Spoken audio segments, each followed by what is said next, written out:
but intact, carved with symbols I didn't recognize as spirals, crosses, lines that seemed to writhe in the light. Tom hesitated, then pried it open. Inside was nothing, no bones, no cloth, just a layer of ash that stirred in the breeze. The crew muttered, crossing themselves, but the job was done. They loaded the coffin into a truck and drove it to the churchyard, where a new plot waited. I stayed behind, staring at the empty hole, feeling like we'd broken something that couldn't be fixed. That night, the house felt different. The air was colder, the shadows sharper. I woke around midnight to a scratching sound, like nails on wood, coming from the walls. I checked my room, the hallway, nothing, but the sound followed me, faint but persistent, like it was inside my head. Downstairs, Grandma was awake, her rosary in hand, her face pale. "You moved her, didn't you?" she whispered. "It was just a job," I said, but my voice shook. She shook her head. Eleanor wasn't like the others. She was the price. I didn't understand, but her words clung to me. The next day, strange things started happening. The barn door, always latched, swung open overnight. The cows refused to eat, their eyes wild. My father found footprints in the field small, barefoot, leading from the old grave to the house. He blamed vandals, but I saw the fear in his eyes. At night, the scratching grew louder, now joined by a whisper, soft and urgent, saying my name. I went to the town library, a cramped room above the post office, and dug through old records. The Halloways were mentioned often, their wealth tied to the land's unnatural bounty. A journal from 1760, written by a pastor, told of Eleanor's death. She was young, the pastor wrote, but marked by the family's sin. Her grave was set apart, not out of disrespect, but to bind what she held. The words chilled me. What had she held? The whispers grew stronger each night, now a voice, female and mournful, calling from the backyard. I avoided the windows, but one night I couldn't resist. I looked out and saw Hera girl, pale and thin, her dress tattered, standing where her grave had been. Her eyes were empty, but they locked on mine, and the whisper became a scream in my head, "Return me." I told Grandma everything. She didn't scold me, just took my hand and led me to a room where she kept a box of old papers. Inside was a deed, yellowed and brittle, signed by the Halloways. It promised the land's prosperity so long as the seal remains unbroken. Grandma's voice was steady but grave. Eleanor was the seal. Her grave kept something in or out. "What do we do?" I asked. "We put her back," she said. The next day, we went to the churchyard, Grandma clutching a shovel like a weapon. The new grave was pristine, but the ground around it was cracked, as if something had tried to claw its way out. We dug in silence, the air growing colder with each scoop. The coffin was there, still empty, but the ash inside stirred, forming shapes, faces, hands, eyes. Grandma whispered prayers, her hands trembling, and we carried the coffin back to the farm. The crew refused to help, and my father, pale and silent, drove the truck. We placed the coffin in its original hole, covering it with the black soil. Grandma sprinkled salt and herbs, muttering words I didn't understand. The hum returned, softer now, like a sigh. The girl didn't appear again, and the whispers stopped. The barn door stayed shut, the cows calmed, and the footprints faded. But the house never felt the same. Shadows lingered in corners, and the air carried a faint hum like a warning. The developer's project-stalled equipment broke, workers quit, and the land stayed barren. Crow's End went quiet, but I saw the looks the elders gave our farm, a mix of fear and respect. Grandma never spoke of it again, but she kept the deed locked away, a reminder of the price we'd almost paid. I left for college that fall, eager to escape. But every night, I check my windows, half expecting to see her Eleanor, standing in the dark, waiting for her grave to be moved again. Because I know now, some things, once disturbed, never truly rest. The Scream from the Heirloom Doll. In the village of Mistvale, where the hills were cloaked in fog and the air always carried a hint of damp earth, our family home stood like a relic from another time. It was a creaky two-story house with narrow windows and a roof that sagged under the weight of countless winters. My mother inherited it from her great-aunt, along with a collection of oddities that filled the attic-old clocks, chipped teacups, and a single porcelain doll that no one ever touched. The doll, with its painted smile and glassy eyes, was the family's heirloom, said to be older than Mistvale itself. I was 17, home for the summer, when I learned why it was called the Screaming Doll. My name is Elise, and I'd always found the doll unsettling. It sat in a locked glass case in the attic, its white dress yellowed with age, its black curls still glossy despite the years. My mother called it a treasure, but she never explained why we kept it locked away. My younger brother, Sam, only 12, was obsessed with it, always begging to see it closer. "It's just a doll," he'd say, but I saw the way his eyes lingered on its too perfect face, like he sensed something I didn't. The trouble started on a rainy August night, the kind where the wind howled and the house groaned like a living thing. I was in my room, sketching, when a scream tore through the house, a high, piercing wail that wasn't human. I dropped my pencil and ran downstairs, heart pounding, expecting to find Sam hurt. He was in the living room, pale but unharmed, staring at the ceiling. "It came from the attic," he whispered. My mother was at work, a night shift at the local diner, so it was just us. I grabbed a flashlight and told Sam to stay put, but he followed, his curiosity stronger than his fear. The attic stairs creaked under our weight, the air growing colder with each step. The glass case was still locked, the doll unchanged, but its eyes seemed to follow us, its smile sharper in the flashlight's beam. The scream came again, softer now, but unmistakable, echoing from the doll itself. I backed away, my skin crawling. Sam reached for the case, but I grabbed his hand. "Don't!" I said, my voice shaking. We locked the attic door and waited for Mom, neither of us sleeping. When she got home, I told her everything. Her face tightened, and she went to the attic alone, emerging with a key she kept hidden in her jewelry box. "It's just the wind," she said, but her hands trembled. The screams continued every night, always around midnight, faint but piercing, like a cry trapped in glass. Sam started sneaking to the attic, drawn to the doll despite my warnings. One night, I caught him with the key, the case open, his fingers inches from the doll's face. "It talks to me," he said, his eyes distant. "It wants to be free." I dragged him out, locking the case and hiding the key.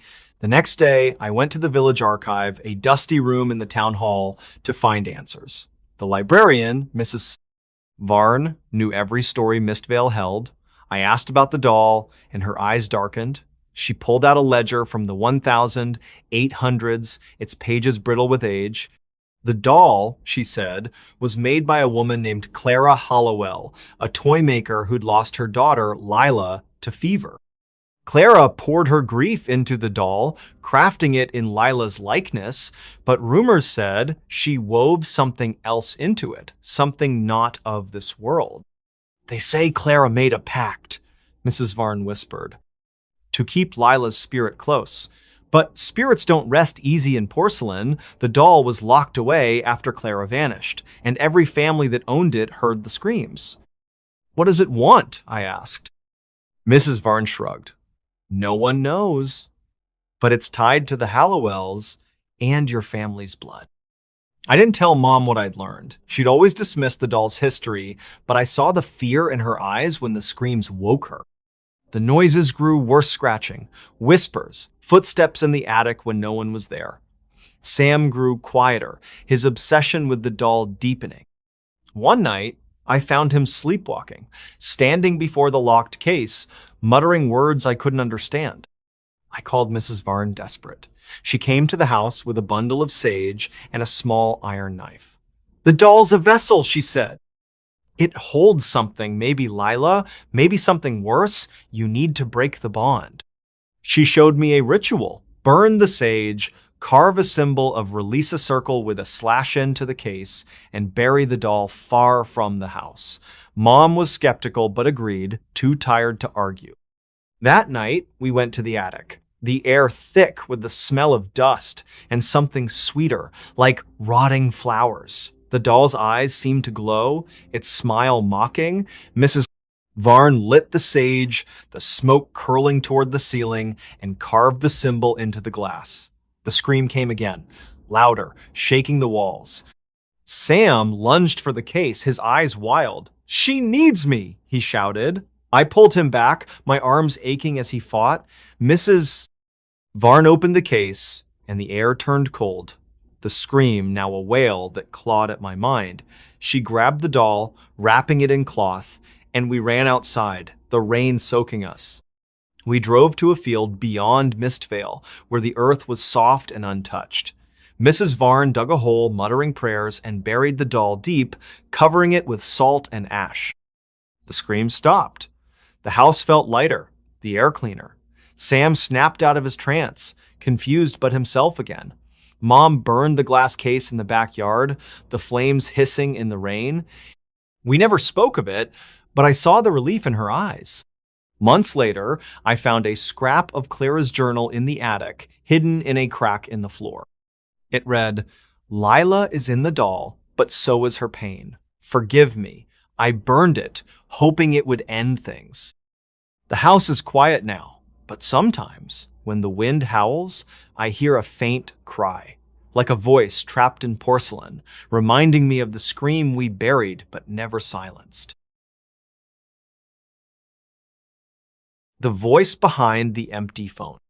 In the small town of Ashwick, where the streets wound through hills and the nights were heavy with silence, our family home sat on a quiet corner, its walls weathered by decades of rain and wind. It was a modest place, with a sagging porch and a rotary phone in the hallway that hadn't worked since I was a kid. My parents kept it for nostalgia, a relic from my grandfather's time, its black cord frayed but intact. I was 18, back from my first semester at college, when the phone started ringing and the voice on the other end changed everything. "My name is Tara, and I'd always loved Ashwick's stillness, the way it felt like time had forgotten us. But that summer, the town felt different, as if the air held its breath. It started on a humid July night, the kind where the stars hid behind a veil of clouds. I was in the living room, scrolling through my phone, when the old rotary rang a shrill, jarring sound that made me jump. I stared at it, confused. The phone wasn't connected. It hadn't been for years. I picked up the receiver, expecting silence or a dial tone. Instead, there was a voice, a soft, female, and trembling. "Tara," it whispered. "Help me." My name, clear as day, sent a chill down my spine. I slammed the receiver down, heart pounding, and checked the cord. It was unplugged, dangling uselessly against the wall. I told myself it was a prank, maybe static from a crossed wire, but the voice lingered, echoing in my head. The next night, it rang again, just past midnight. My parents were asleep, the house dark except for the glow of my laptop. I hesitated, then answered. "Tara," the voice said, clearer now, "I'm trapped." It was desperate, almost pleading, but the line crackled with static, like wind through dry leaves. I asked who it was, but the call cut off, leaving only silence. I checked the phone again, no connection, no power, just a dead relic. I didn't tell my parents. They'd say I was tired, imagining things. But the calls kept coming every night at the same time, always that voice, always my name. Sometimes it whispered fragments, the attic, the key, don't leave me, but never enough to make sense. I started avoiding the hallway, but the ringing pierced through the house, impossible to ignore. My little sister Mia, only 10, heard it too. "Who's calling, Tara?" she asked, her eyes wide. I lied, saying it was a glitch, but she didn't believe me. A week in, I couldn't take it anymore. I searched the house for answers, starting with the attic, where the voice had mentioned. It was a dusty maze of boxes and old furniture, the air thick with mildew. I found a trunk under a tarp, its lock rusted but intact. Inside were letters, yellowed and brittle, addressed to my grandfather from a woman named Lila Crane. They were dated 1963, full of love and promises. But the last one was different. They won't let me go. The phone is my only way out. I took the letters to Mrs. Ellis, the town's unofficial historian, who lived in a cottage stuffed with books and newspaper clippings. She read them, her face paling. Lila Crane, she said, was your grandfather's sister. She disappeared in '63, right after their parents died. Some say she ran away, others, something else. The house was hers before it was your grandfather's. What about the phone? I asked. Mrs. Ellis frowned. There were stories. Lila was obsessed with that phone, said it connected her to things beyond. After she vanished, your grandfather swore he heard her voice through it, even when it was unplugged. I went home, my mind racing. That night, the phone rang again. I answered, my hands shaking. Lila? I said, testing the name. The voice gasped, then whispered, You know me. Please, find the key. The line crackled, and I heard something else say, low hum, like voices overlapping, not all of them hers. I hung up, my chest tight, and tore through the attic again. Hidden in a crack in the floor was a small brass key, cold to the touch. I didn't know what it opened, but the trunk seemed likely. I waited until Mia was asleep, then went back to the attic. The key fit perfectly, and the trunk creaked open, revealing a bundle of cloth. Inside was a photograph of a young woman, Lila, her eyes bright but haunted, and a notebook filled with frantic handwriting. It described a ritual, something about bridging worlds through the phone, using it to speak to the dead. The last page read, They took me, the phone is the door, don't answer. The ringing started again, louder, angrier. I ran downstairs, the notebook clutched to my chest.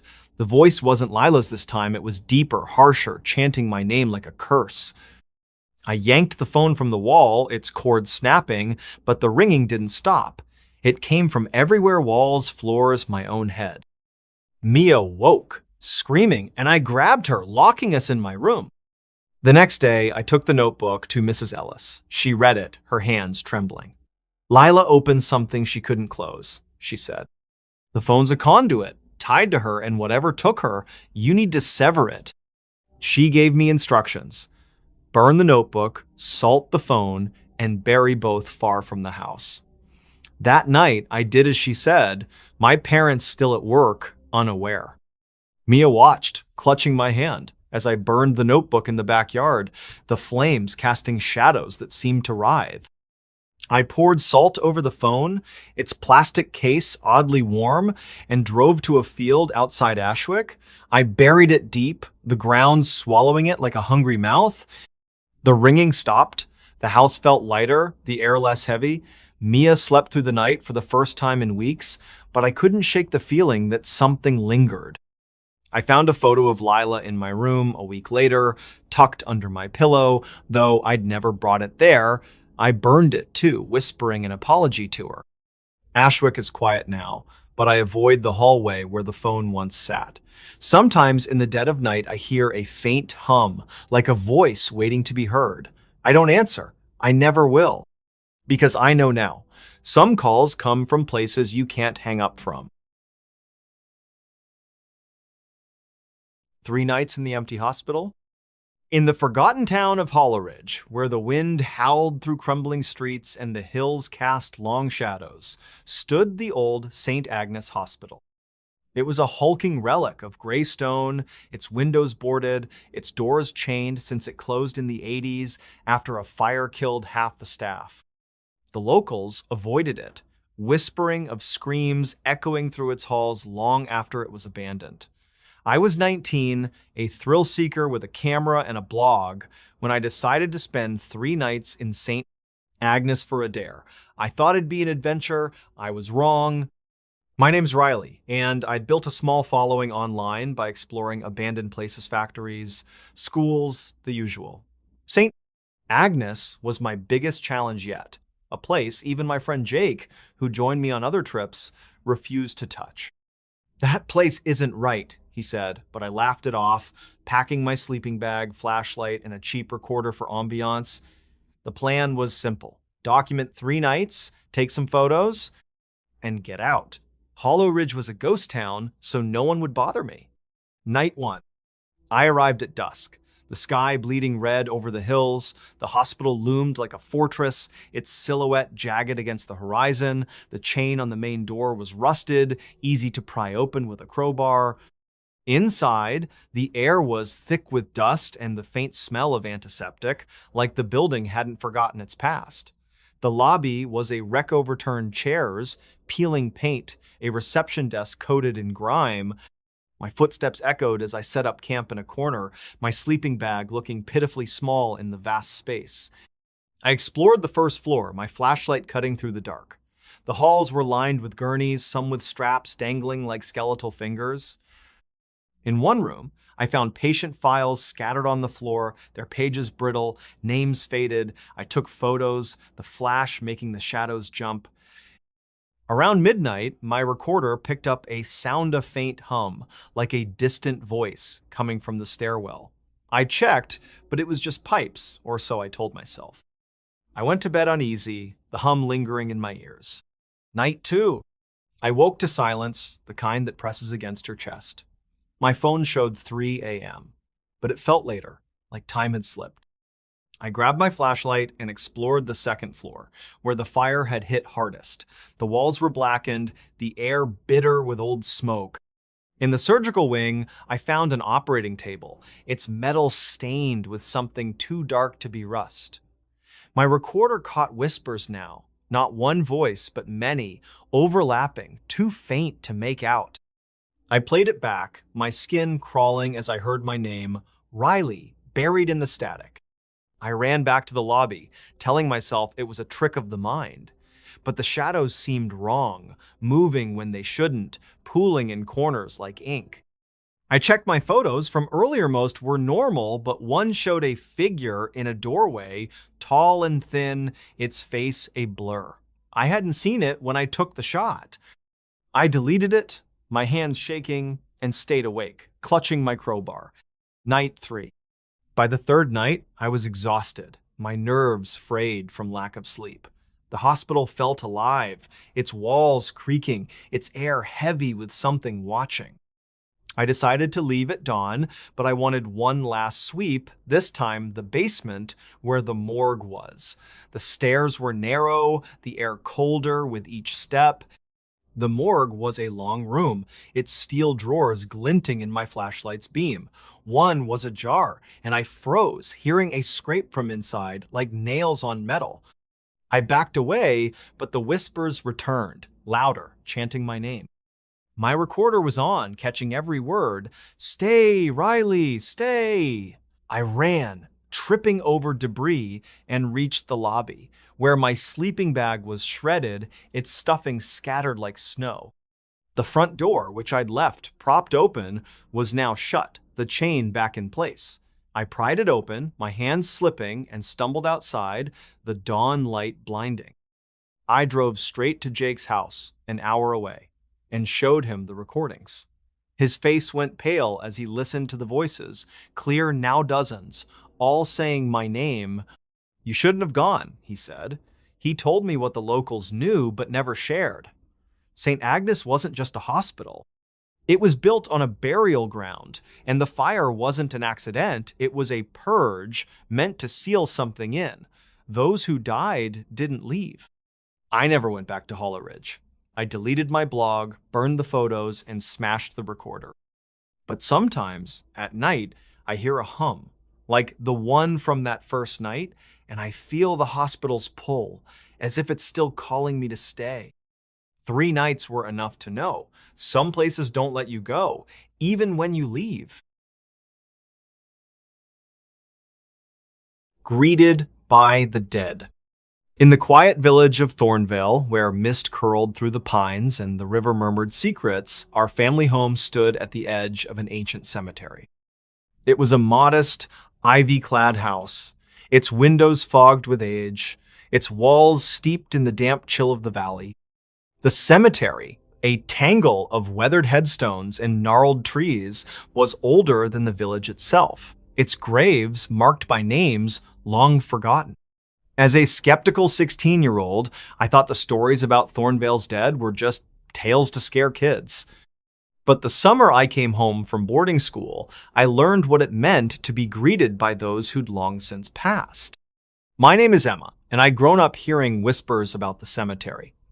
The elders said the dead there didn't rest, that they lingered, tied to the land by some unspoken debt.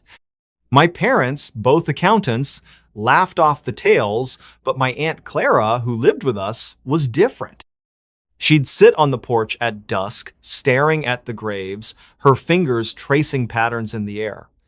"Don't wander there after dark," she'd warn. "They know your name." I ignored her, chalking it up to her eccentricities.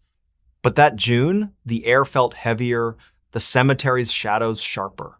It started on a muggy evening, the sky bruised with clouds. I was in the backyard, sketching the old oak that marked the cemetery's edge, when I heard my name soft, like a breath, but clear, "Emma." I spun around, expecting my brother, Liam, playing a prank. The yard was empty, the cemetery silent, except for the rustle of leaves. I shook it off, blaming the wind, but my skin prickled.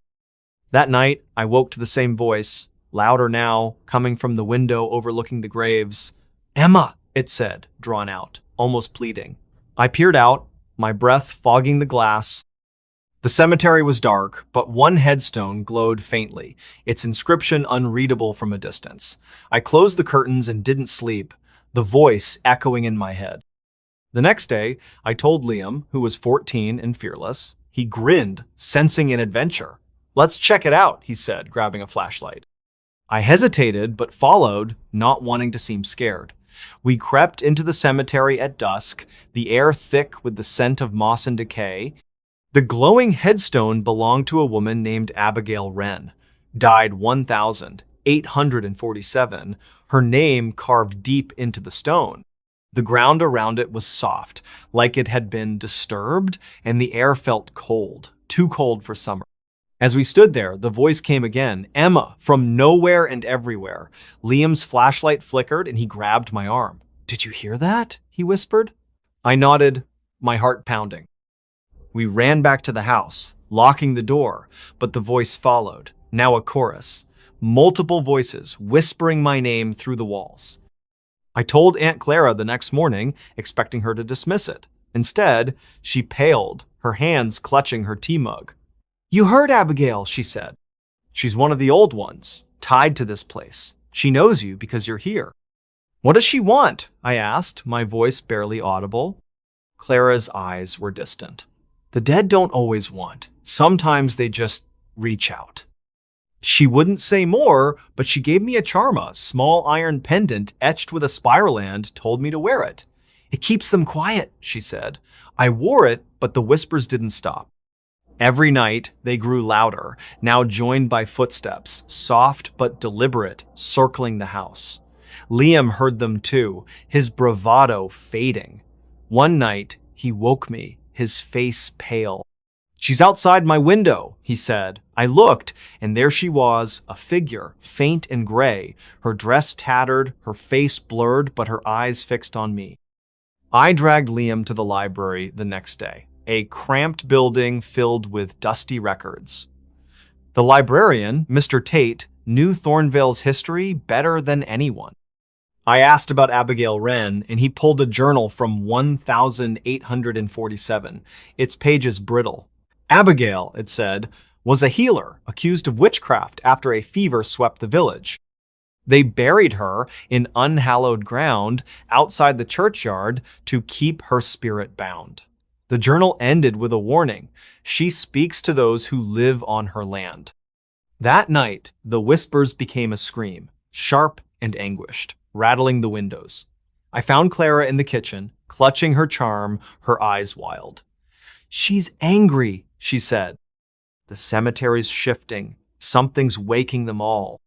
"What do we do?" I asked. She handed me a bundle of sage and a vial of salt. "Go to her grave, apologize, give her peace." Liam refused to come, so I went alone, the charm heavy around my neck. The cemetery was alive with shadows, the air humming like a distant storm. Abigail's headstone glowed brighter.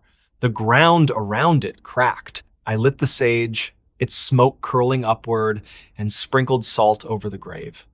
"I'm sorry," I whispered, my voice shaking. "Rest now." The scream stopped, but the air grew colder, and the figure appeared. Closer now, her face almost clear pale, hollow, her eyes bottomless. She reached out, her fingers brushing my charm, and I felt a pull, like she was trying to draw me into the ground. I stumbled back, the sage falling, and ran, the cemetery's hum chasing me. The next day, Clara called a priest, an old man who knew the village's secrets. He blessed the grave, muttering prayers in a language I didn't know. The whispers faded, the figure didn't return, and the cemetery went quiet. But the house never felt the same. Shadows lingered in corners, and the air carried a faint hum, like a voice waiting to speak. We moved that fall, leaving the house to a distant cousin. I still wear the charm, and sometimes, when the night is too still, I hear my name, soft and distant, a greeting from the dead I'll never answer.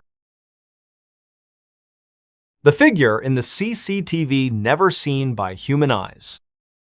In the sleepy town of Cresthaven, where streetlights flickered and the nights were thick with quiet, the old warehouse on Mill Street stood like a forgotten giant. Its walls were rusted steel, its windows clouded with grime, and its chain-link fence sagged under years of neglect. Once a hub for shipping, it now sat empty, used only for storage by a local security firm. I was 20, working the night shift as a guard, monitoring the warehouse's CCTV feeds from a cramped office. The job was dull until the figure appeared on the screens, a shadow no human eye could see. My name is Lucas, and I took the job to save for college. The warehouse was equipped with a dozen cameras, their feeds streaming to a bank of monitors in the office. My routine was simple: watch the screens, log any activity, and make rounds every few hours. The place was always empty, the only sounds the hum of the monitors and the occasional creak of settling metal. But the locals had stories whispers of a presence in the warehouse, something that lingered after a worker vanished in the 90s. I dismissed them as small-town gossip. It started on a chilly September night, the air sharp with the promise of autumn. I was halfway through my shift, sipping stale coffee, when the monitor for Camera 7 flickered. The screen showed the warehouse's loading bay, a cavernous space filled with crates. A figure stood there, tall, thin, its edges blurred like a smudged photograph. It moved slowly, weaving between crates, its head tilted as if listening. I blinked, sure it was a glitch, but the figure remained, its form clearer with each step. I checked the other cameras. Nothing. The loading bay was empty on every feed except Camera 7. My heart kicked up, but I grabbed my flashlight and radio, figuring it was a trespasser. I made my way to the bay, the warehouse's corridors echoing with my footsteps. The air grew colder as I approached, the smell of rust mixing with something sour, like spoiled milk. The bay was empty now, crates disturbed, no footprints in the dust. I radioed my supervisor, Ellen, who told me to check the footage. Back in the office, the figure was gone from Camera 7, the feed now showing an empty bay. I rewound the tape. The figure was there, clear as day, moving with purpose, but when I paused and zoomed, its face was a void, no features, just a blank oval. My skin crawled. I showed Ellen the footage the next day, but she frowned, saying she saw nothing but static. "Old cameras," she said. "They glitch sometimes." But I knew what I'd seen. The figure appeared again the next night, this time on Camera 3 in the storage room. It stood by a stack of boxes, motionless, its blank face turned toward the camera. I checked the room myself, nothing. The other guards, Tom and Maria, took shifts with me, but neither saw anything on the monitors, even when I pointed it out. "You're tired, Lucas," Maria said, but her eyes lingered on the screen, uneasy. I started recording the feeds on my phone, capturing the figure each night. It moved differently, sometimes pacing, sometimes standing still, always on one camera at a time. Its presence felt heavier, the air in the office growing thick, the monitors humming louder. One night, camera 9 caught it in the boiler room, its form flickering like a bad signal. I heard a whisper through the static, "Lucas, my name, clear and cold." I yanked the headphones off, my hands shaking. Desperate, I went to the town library, a dusty building run by Mrs. Carver, who knew Cresthaven's history. I showed her my phone recordings, and her face tightened. She pulled a file from the 90s about a worker named Daniel Holt who disappeared in the warehouse. He was a loner, the file said, obsessed with the building's hidden rooms. After he vanished, security footage showed a figure in the halls, but no one saw it in person. The cameras were replaced, the tapes destroyed, and the case closed as an accident. "Some things get trapped," Mrs. Carver said. "The cameras see what we can't. Daniel might still be here, caught in some in-between place." I asked what to do, but she had no answers, just a warning, "Don't follow it." That night, the figure appeared on camera 1 right outside the office door. I locked it, my breath shallow, and watched as it stood there, its blank face filling the screen. The whisper came again, louder, chanting my name. The door rattled, though the camera showed nothing touching it. I called Ellen, who checked the warehouse herself empty. She watched the footage with me, but saw only a blank screen. "Get some rest," she said, but her voice was unsteady. I didn't tell her about the whispers, or the cold that seeped into my bones. On my last shift, I brought salt and a charm from Mrs. Carvera, small iron cross, said to ward off spirits. The figure appeared on all cameras at once, its form clearer, almost solid. The whispers became a chorus, urgent, angry. I sprinkled salt around the office, clutching the cross, and unplugged the monitors. The room went dark, but the whispers didn't stop, now coming from the walls. The door shook violently, and I heard footsteps slow, deliberate, circling the office. I quit the next day, leaving Cresthaven for good. I deleted the recordings, but the figure's blank face haunts my dreams. The warehouse is still there, its cameras watching. I don't know if Daniel Holt is trapped, or if something else wears his shape, but I know one thing: some eyes see more than ours, and some doors, once opened, never close. He hitched a ride in our car. In the rural stretch of Blackthorn County, where the roads twisted through endless fields and the stars burned bright against a velvet sky, our family's old sedan was our lifeline. It was a beat-up thing, its paint chipped, its radio stuck on a crackling country station, but it got us where we needed to go. I was 17, home for the summer from boarding school, when my brother and I took a late-night drive that changed everything. We thought we were alone on that empty road. We were wrong. He hitched a ride in our car. My name is Mia, and my brother Ethan was 15, all gangly limbs and restless energy. Our parents were at a friend's wedding an hour away, so we'd borrowed the car to grab snacks from the gas station in town. The road back was a lonely ribbon of asphalt, flanked by cornfields that whispered in the night breeze. It was past midnight, the air cool through the open windows, when Ethan, sprawled in the passenger seat, pointed to the road ahead. "Someone's there," he said. I slowed the car, my headlights catching a figure by the roadside, a man, tall and thin, wearing a dark coat that seemed too heavy for summer. He stood still, his face shadowed, one hand raised in a half-hearted wave. "Should we stop?" I asked, uneasy. Ethan shrugged, always too curious for his own good. "He looks like he needs help." I pulled over, the gravel crunching under the tires. The man approached, his steps slow, deliberate, up close. His face was pale, his eyes sunken but sharp, like they saw too much. "Thanks for stopping," he said, his voice low, almost a hum. "Car broke down a mile back. Can you give me a lift to the next town?" Something in his tone made my skin prickle, but Ethan nodded eagerly. "Sure, hop in."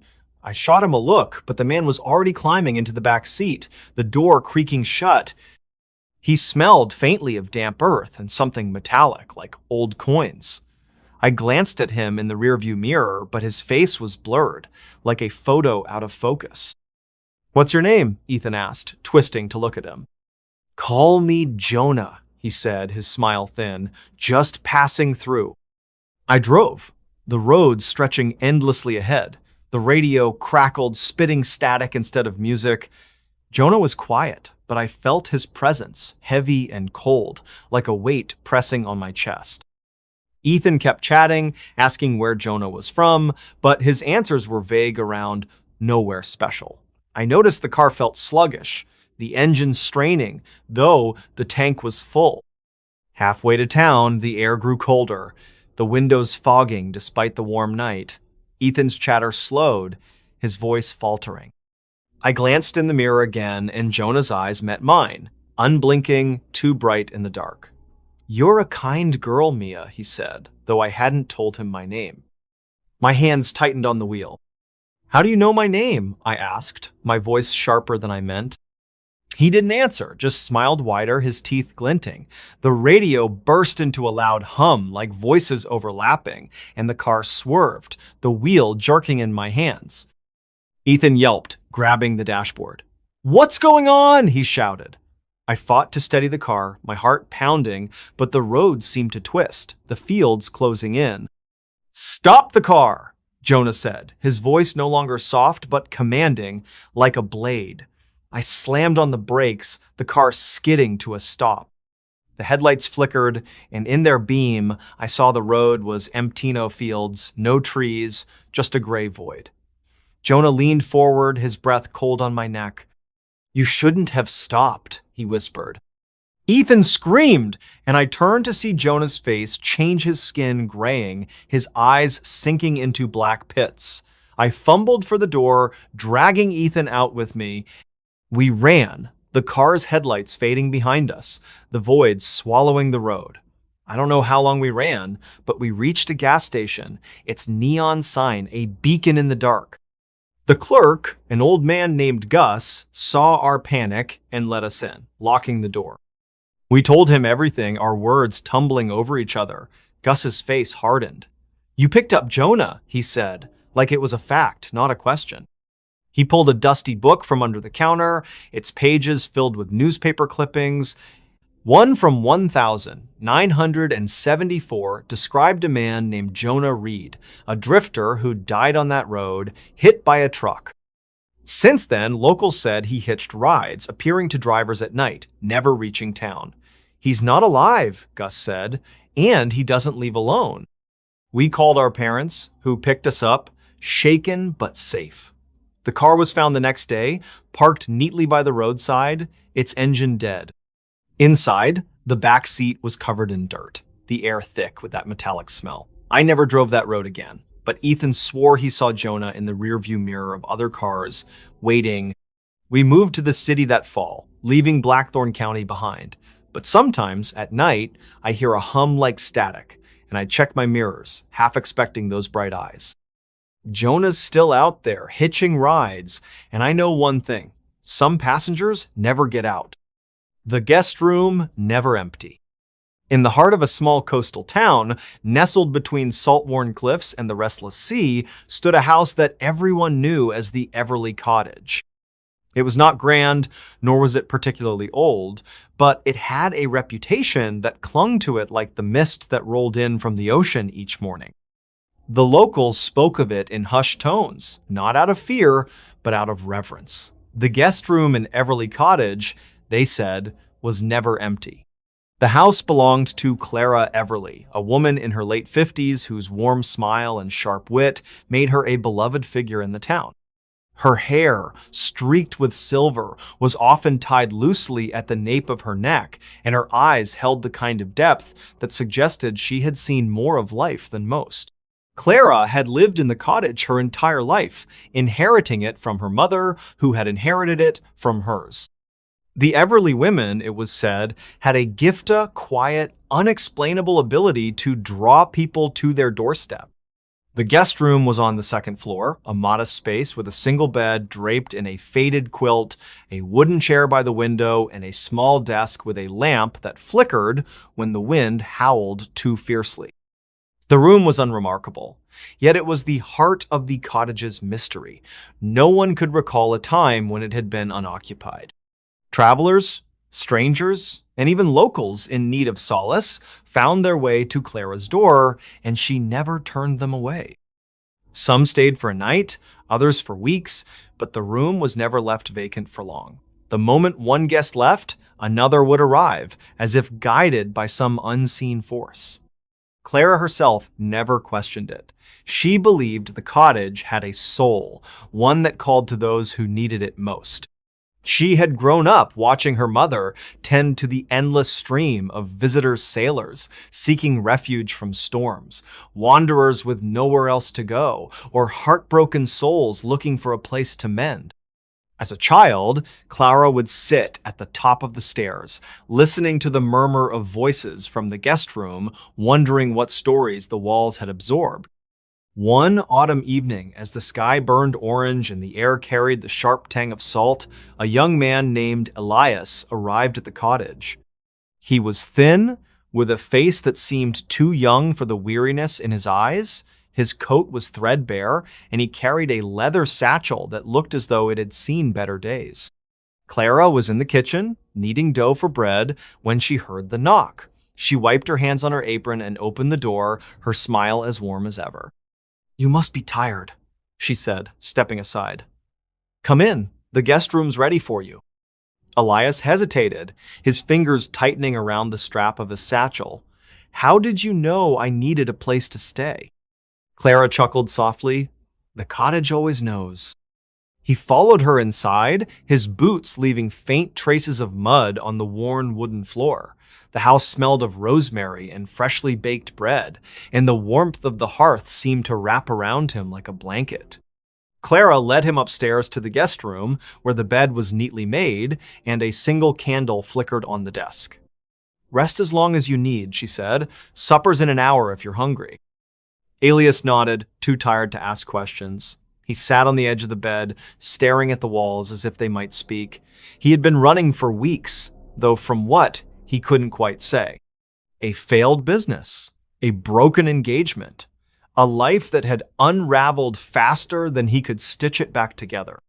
He had heard of Everleigh Cottage from a stranger in a tavern 2 towns over who had spoken of it with a kind of awe.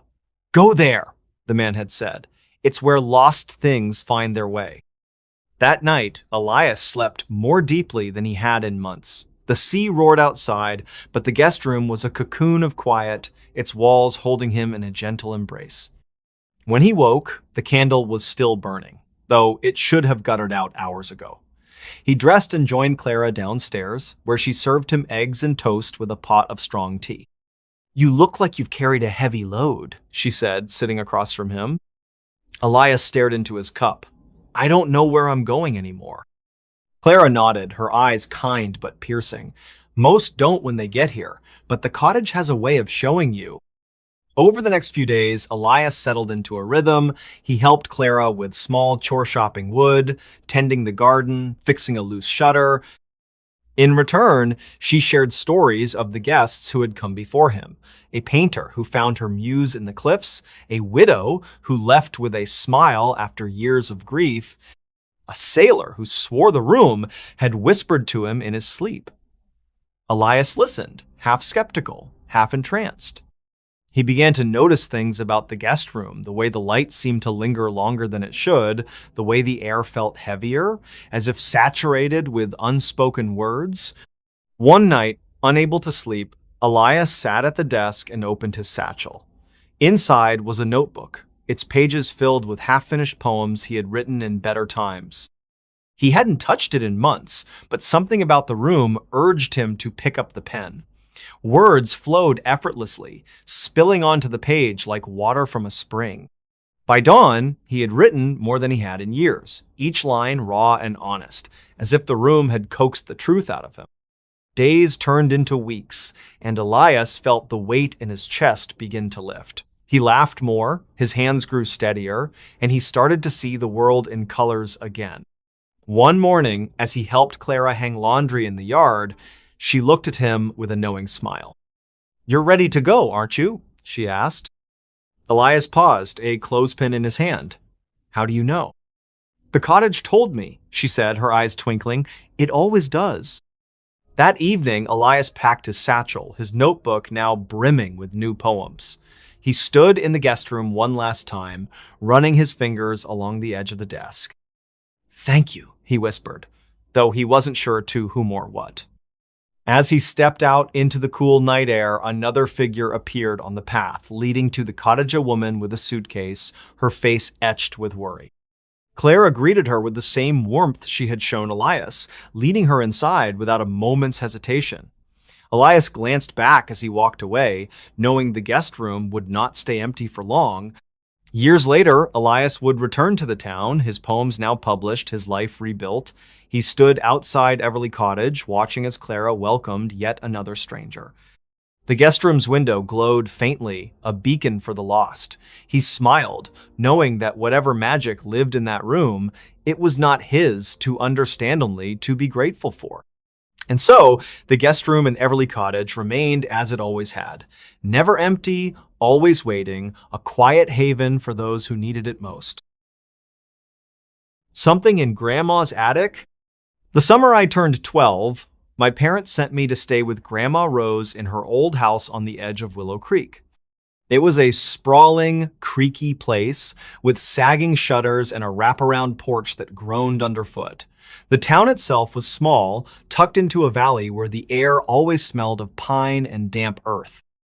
I wasn't thrilled about spending 2 months away from my friends, but Grandma's house had a kind of magic that city kids like me couldn't resist, especially the attic.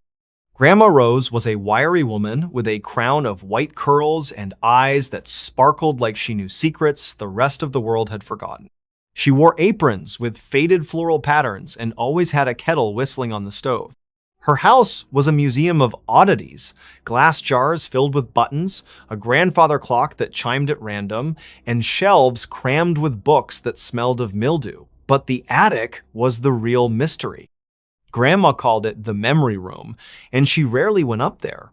When I asked why, she'd just smile and say, "Some things are better left to whisper on their own." The attic door was at the end of the upstairs hallway, a narrow slab of wood with a rusty latch. It was always locked, but the key hung on a nail nearby, as if daring someone to use it. On my third day at the house, boredom got the better of me. Grandma was in the garden, humming to her roses, so I grabbed the key and crept toward the door. The latch gave way with a reluctant squeak, and a gust of cool, musty air hit my face. A wooden staircase stretched into the shadows above, each step sagging under my weight as I climbed. The attic was a maze of forgotten things. Dust motes danced in the slivers of light that slipped through a cracked window. There were trunks with broken locks, a dressmaker's dummy draped in cobwebs, and stacks of yellowed newspapers tied with twine. An old rocking chair sat in one corner, its wood carved with strange, swirling patterns that made my eyes hurt if I stared too long. The air felt thick, like it was holding its breath. I poked around, careful not to sneeze and give myself away. In one trunk, I found a photo album with black and white pictures of people I didn't recognize as stern-faced women in long dresses, men with slicked back hair and suspenders. Another held a collection of glass marbles, their colors glowing faintly in the dim light, but it was the wooden box under the window that stopped me cold. It was small, no bigger than a shoebox, with a lid carved with the same swirling patterns as the rocking chair.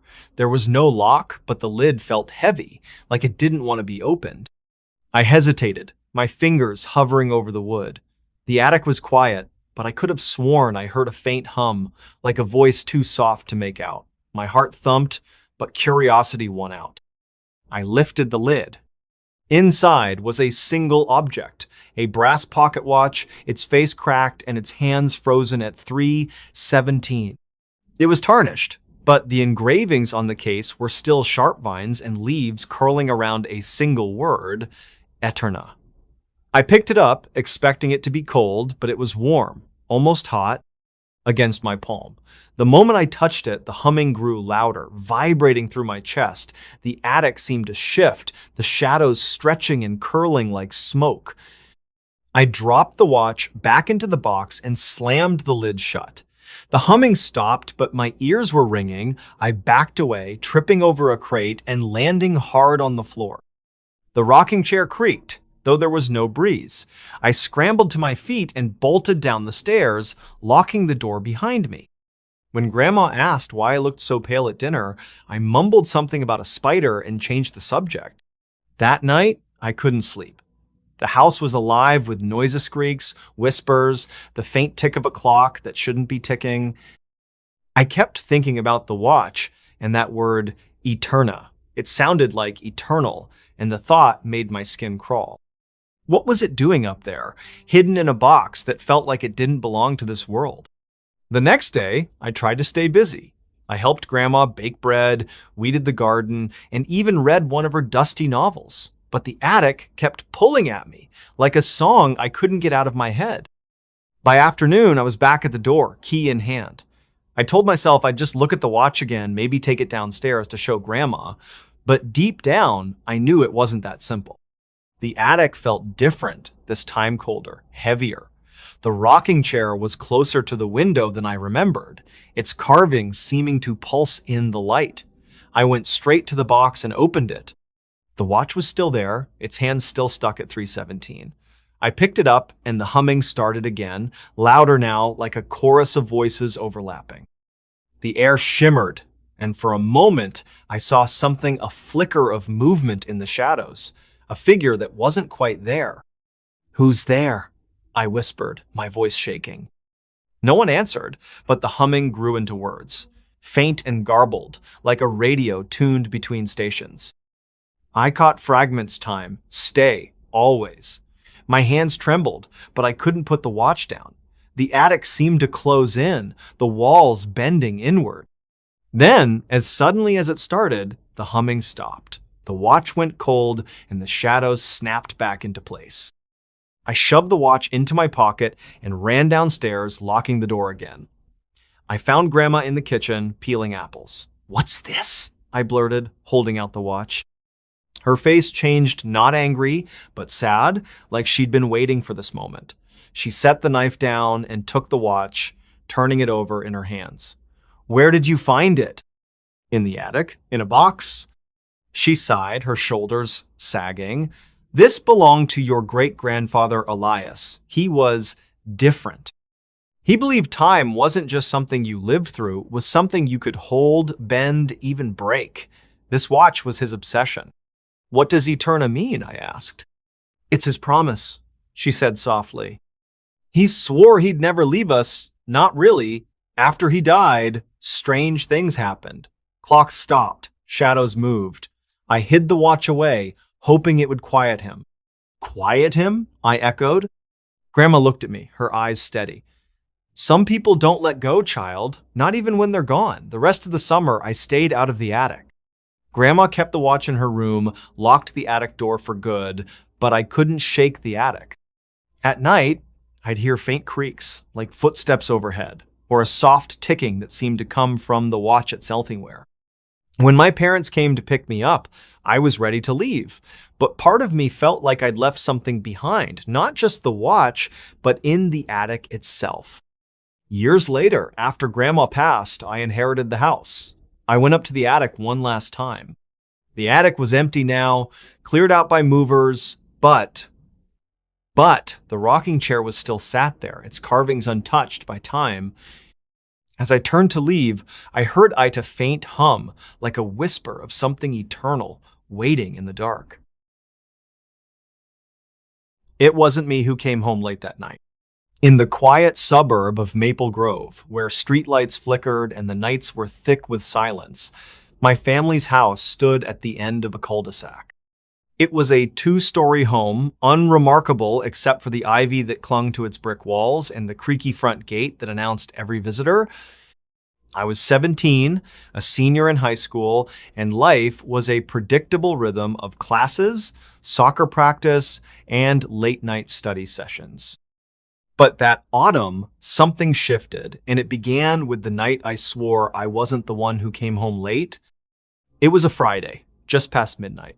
I'd been at a friend's house, cramming for a chemistry test, and got home around 10. My parents were strict about curfew, so I made sure to lock the door and head straight to bed. My room was on the second floor, overlooking the backyard, where a single oak tree cast jagged shadows across the lawn. I fell asleep to the hum of crickets and the occasional rustle of leaves. Around 2 a.m., I woke to the sound of the front gate creaking. It was a sharp, unmistakable screech that cut through the stillness. My first thought was that Dad had forgotten to lock it again and the wind was pushing it open. But then I heard footsteps low, deliberate, crunching on the gravel path. My heart kicked up a notch. I slipped out of bed and peered through the window, expecting to see a stray cat or maybe a neighbor's dog. The backyard was empty, but the gate was swinging slightly as if someone had just passed through. I crept downstairs, avoiding the squeaky third step. The living room was dark, the only light coming from the faint glow of the street lamp outside. The front door was still locked, the deadbolt in place. I checked the kitchen, the back door, everything was secure. Shaking off the unease, I told myself it was nothing and went back to bed. The next morning, Mom was at the kitchen table, sipping coffee and scrolling through her phone. "You were late last night, Ethan," she said, not looking up. "I heard you come in after midnight." I froze, cereal spoon halfway to my mouth. "What? I was home by 10. You saw me." She frowned, setting her phone down. "I heard the gate and footsteps around too. Your father was already asleep, and it wasn't me." "Maybe it was a raccoon," I said, though the words felt hollow. The footsteps had been too heavy, too human. Dad chimed in from the couch, where he was reading the paper. "You sure you didn't sneak out? Wouldn't be the first time a teenager pulled that stunt." "I didn't," I said, sharper than I meant to. "I was in bed." They exchanged a look, the kind parents give when they think you're hiding something. But I wasn't. I knew what I'd heard, and it wasn't me. That night, I stayed up, phone in hand, flashlight app ready. The house was quiet, save for the hum of the fridge and the occasional creak of settling wood. At 1:47 a.m., it happened again. The gate screeched, followed by those same heavy footsteps. I bolted to the window, heart pounding. The gate was open, swaying slightly, but no one was there. The gravel path glistened under the moonlight, undisturbed. I grabbed a baseball bat from my closet and tiptoed downstairs, checking every lock. Nothing was out of place. This went on for a week. Every night, between 1:30 and 2 a.m., the gate would creak and footsteps would echo. Sometimes they stopped at the front door. Other times they circled the house, pausing under my window. I started sleeping with the bat beside my bed, my nerves fraying with each sleepless night. My parents didn't hear it again, which made it worse. They thought I was stressed, maybe imagining things. But I wasn't. I couldn't be. On the 8th night, I decided to wait outside. I told Mom I was studying late at the library, but instead I hid behind the oak tree, bundled in a jacket against the October chill. The air was sharp, smelling of damp leaves and earth. I crouched low, eyes fixed on the gate, my phone set to record in case something happened. At 1:53 a.m. The gate creaked open. I held my breath, gripping the bat. The footsteps came, slow and steady, crunching on the gravel. I peered around the tree, expecting to see a figure, a burglar, a prankster, someone, but the path was empty. The gate swung gently, and the footsteps kept coming, moving toward the front door. My skin prickled. I stepped out, bat raised, and whispered, "Who's there?" The footsteps stopped. The air grew heavy, like a storm was about to break. Then, from the shadows near the porch, a voice answered, a low, raspy murmur that wasn't quite words. It sounded like my name, stretched and distorted, like a recording played too slow. I stumbled back, my phone slipping from my hand. The screen cracked as it hit the ground, but I didn't care. I ran inside, locked the door, and didn't sleep until dawn. The next day, I told my best friend Lucas everything. He was the kind of guy who believed in ghosts and UFOs, so I figured he'd at least listen. We sat in his garage, surrounded by his dad's old tools, and I showed him the cracked phone. The video was corrupted, just static and a faint hum that made my stomach twist. "We need to figure out what's going on," Lucas said, his eyes wide. "What if it's like a doppelganger or something?" I laughed it off, but the idea stuck. That afternoon, we dug into the history of the house. The library had a dusty archive of town records, and after an hour of flipping through microfiche, we found something. In 1987, a man named Daniel Harper had lived in our house. He'd been a recluse, rarely seen except at night, when neighbors reported hearing his gate creak and his footsteps circling the property. One night, he vanished. No body, no note, just an empty house and a gate left swinging. Lucas was convinced Daniel's ghost was haunting me. I wasn't so sure, but I couldn't explain the footsteps or the voice.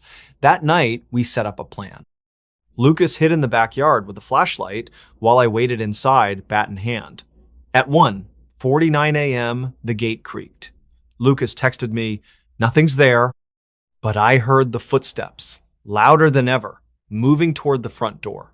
Then, a knock, 3 slow, deliberate taps. I froze, my pulse hammering in my ears. Lucas texted again, "No one's at the door," but the knocking continued, steady and insistent. I forced myself to open the door, bat raised, ready to swing. The porch was empty, the gate still, but the air felt wrong, like it was pressing against me, heavy with the smell of old wood and something metallic. "Daniel?" I whispered, feeling ridiculous but desperate. The knocking stopped. For a moment, there was nothing but silence. Then, from inside the house, I heard it footsteps, slow and heavy, coming down the stairs. I slammed the door shut and ran to Lucas, who was still in the backyard, pale as a sheet. "I heard it too," he whispered. "Inside." We didn't sleep that night. The next morning, I told my parents everything. To my surprise, Dad didn't dismiss it. He said he'd heard stories about the house when they bought it, whispers of a man who never really left. They called a local historian, Mrs. Callahan, who knew the town's secrets better than anyone. Mrs. Callahan came over that afternoon, her arms full of old journals. She confirmed Daniel Harper's story, adding that he'd been obsessed with the house, believing it held a piece of him he couldn't leave behind. "Some people," she said, "tie themselves to a place so tightly they can't let go, even in death." She suggested we leave in a faringa, small gesture to acknowledge Daniel's presence. That night, we placed a candle and a handwritten note on the porch. "Daniel, this isn't your home anymore. Rest now." I don't know if I believed it would work, but at 1:30 a.m., the gate stayed silent.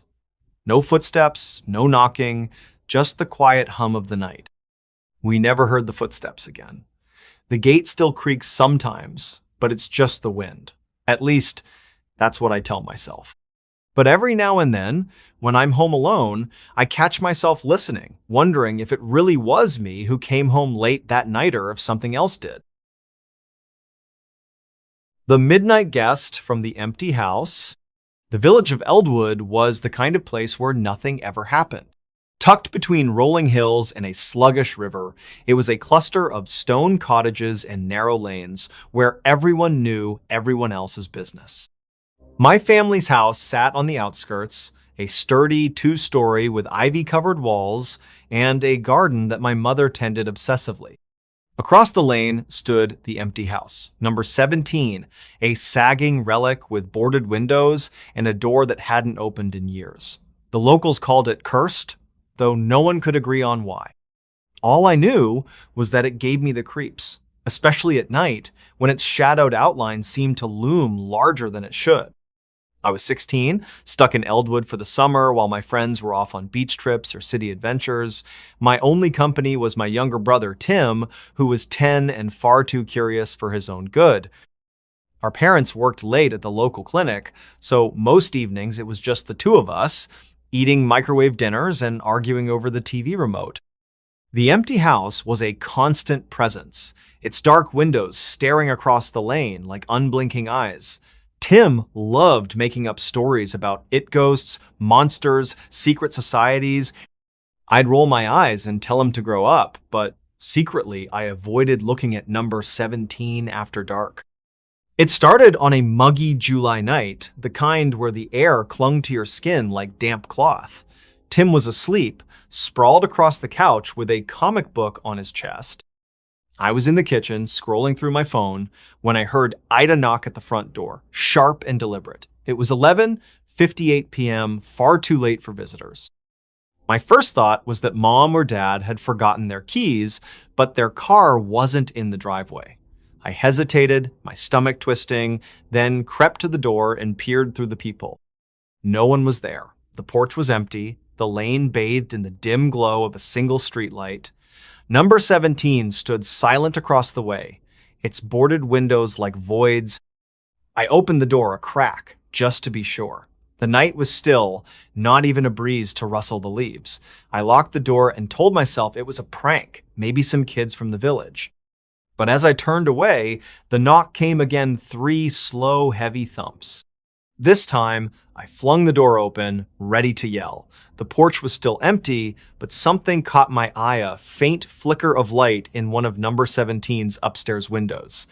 It was gone in an instant, so quick I thought I'd imagined it. I slammed the door shut, my heart racing, and checked every lock in the house. Tim woke up, bleary-eyed, asking what was wrong. I told him it was nothing, but I didn't sleep that night. The next evening, I kept watch. Tim was glued to some cartoon, oblivious to my nerves, at exactly 11:58 p.m., the knock came again. I rushed to the door, phone in hand, recording. Nothing. No one on the porch, no sound except the faint hum of crickets. But when I played back the video, there was a noisy, low, raspy whisper like someone saying my name, Lila.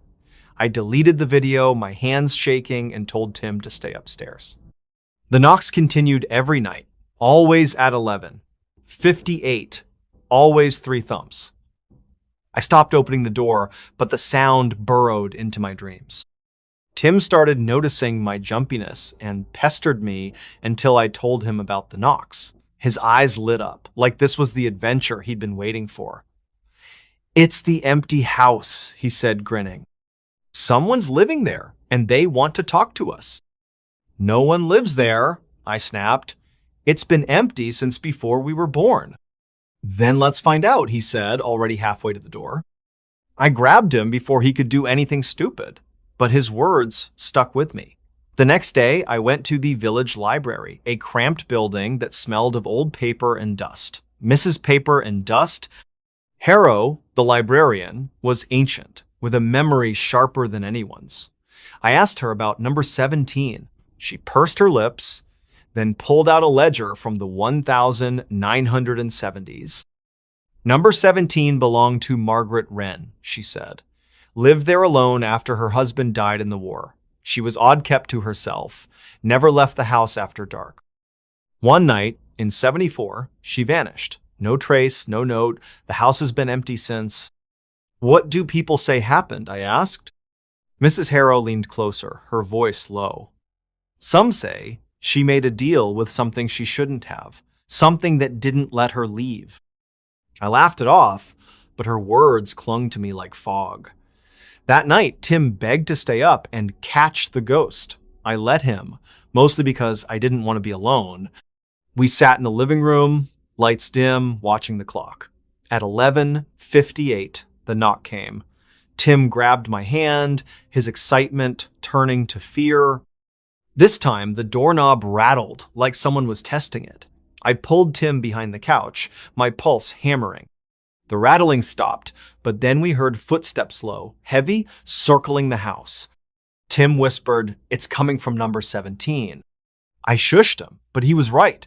The footsteps sounded like they were crossing the lane, moving toward us. I grabbed a flashlight and, against every instinct, opened the back door. The beam cut through the darkness, landing on number 17. For a split second, I saw a figure, a woman, tall and thin, her face hidden in shadow standing in the upstairs window. Then the light flickered, and she was gone. I slammed the door, my breath coming in gasps. Tim was crying, and I wasn't much better. We stayed up until Mom and Dad got home, but I couldn't bring myself to tell them. They'd think we were crazy.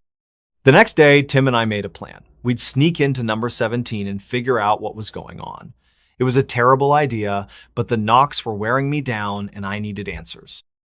We waited until dusk, when the village felt deserted.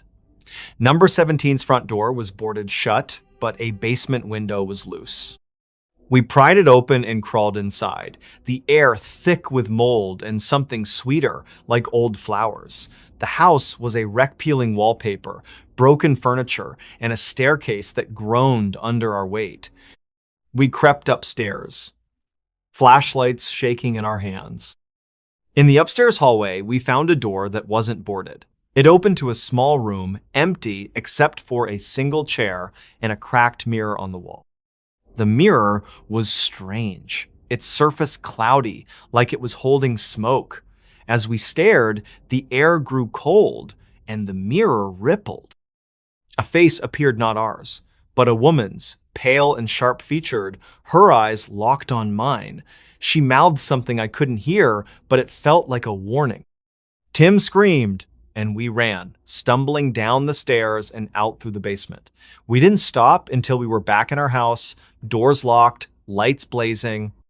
The knocks didn't come that night, but I couldn't shake the woman's face. The next day, I told Mrs. Harrow everything. She didn't laugh or call me crazy. Instead, she gave me a small iron key, cold to the touch. "Margaret left this with my mother," she said. "Said it was for the house to keep things locked away. Bury it by the gate. It might help." That night, Tim and I buried the key under the front gate of number 17, whispering an apology to whoever was listening. The knocks never came again. Number 17 stayed silent, its windows dark. But sometimes, when I pass by, I feel eyes on me, and I wonder if Margaret Wren is still waiting, a midnight guest who never truly left. One house, two worlds.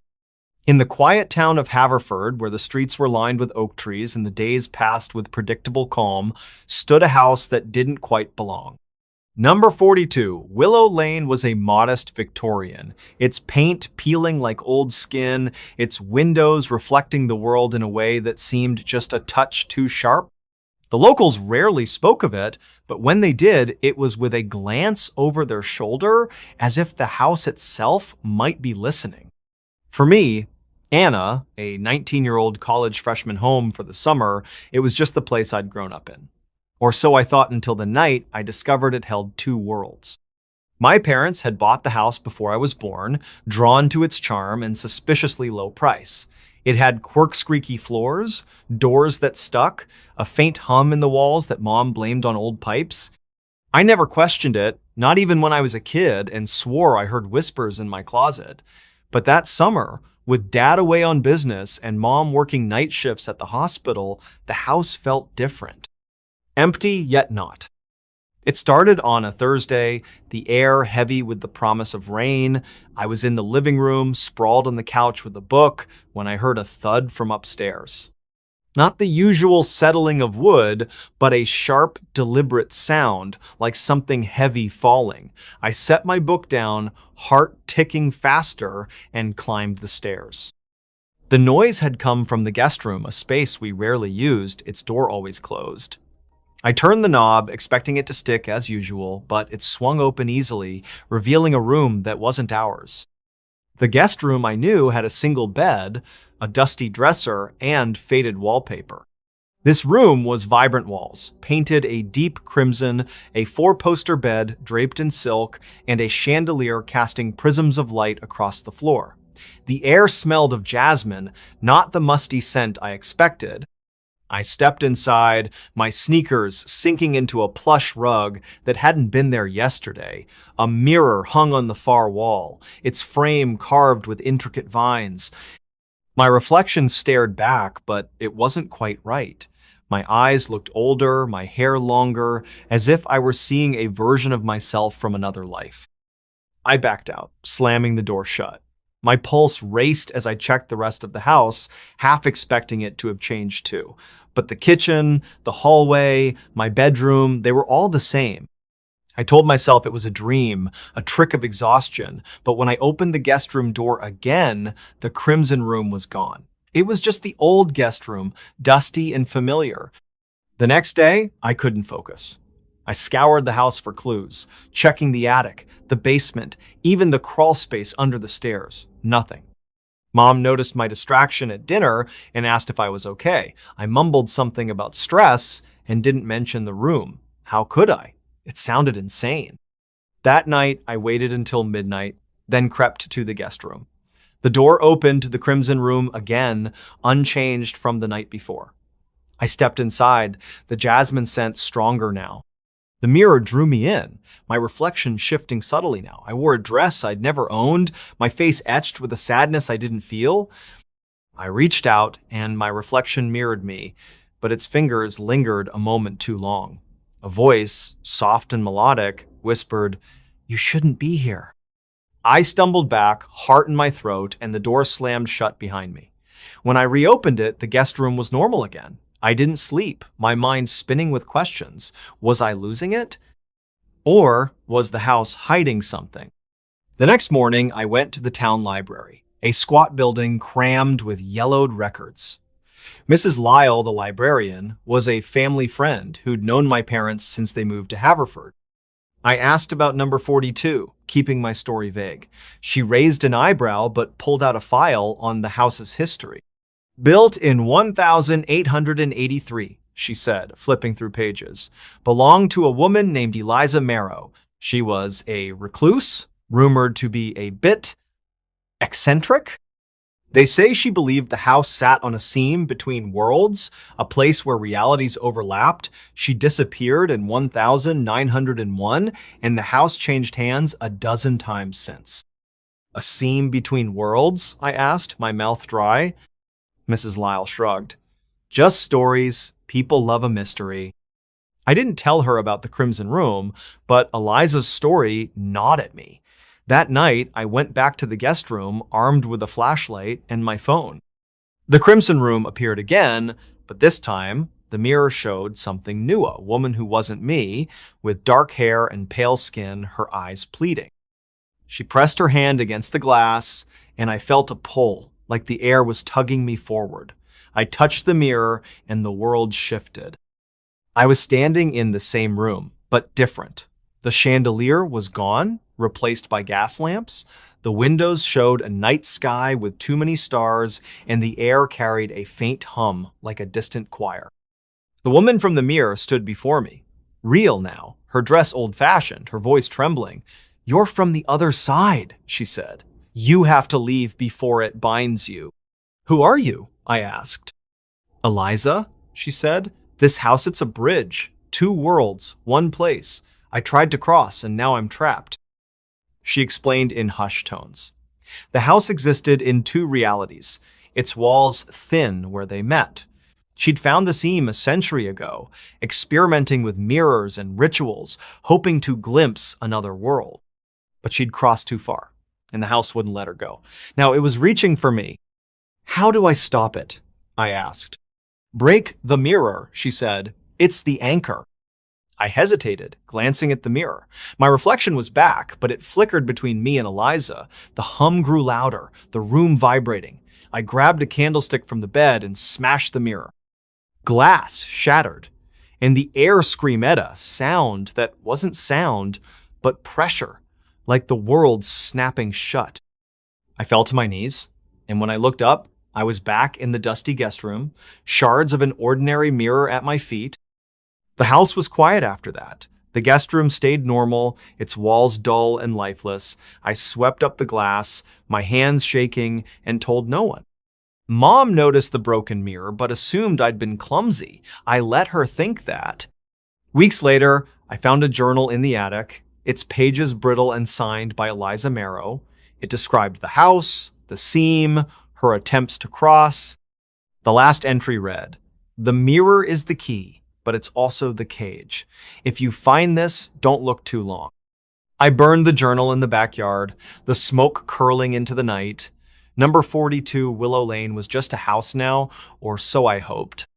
But sometimes, when I pass the guest room, I feel a hum in the walls, faint but persistent, reminding me that some doors, once opened, never fully close.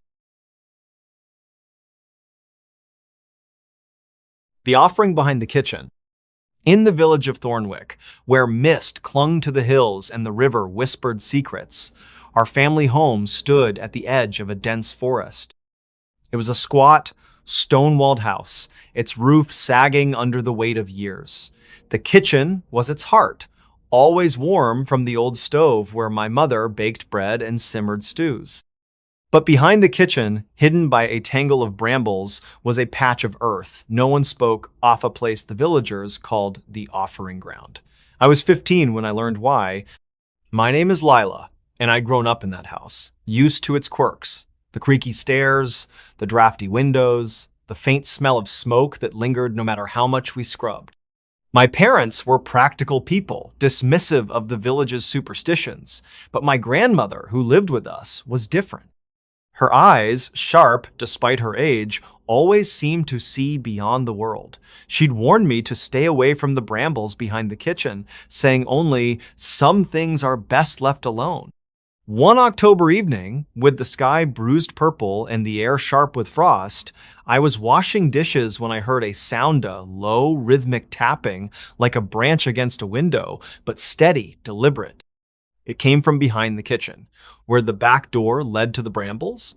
I dried my hands and peered out the window, expecting to see a stray animal. The yard was empty, the brambles swaying in the windless night. The tapping grew louder, insistent, like a heartbeat in the earth.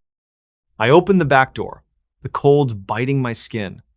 The sound stopped, but the air felt heavy, charged, like the moment before a storm. I stepped outside, my sneakers crunching on the gravel, and pushed through the brambles. They scratched my arms, but I kept going until I reached a small Claringa circle of bare dirt, unnaturally smooth, surrounded by thorns. In the center was a stone, flat and gray, stained with something dark. The tapping started again, coming from beneath it.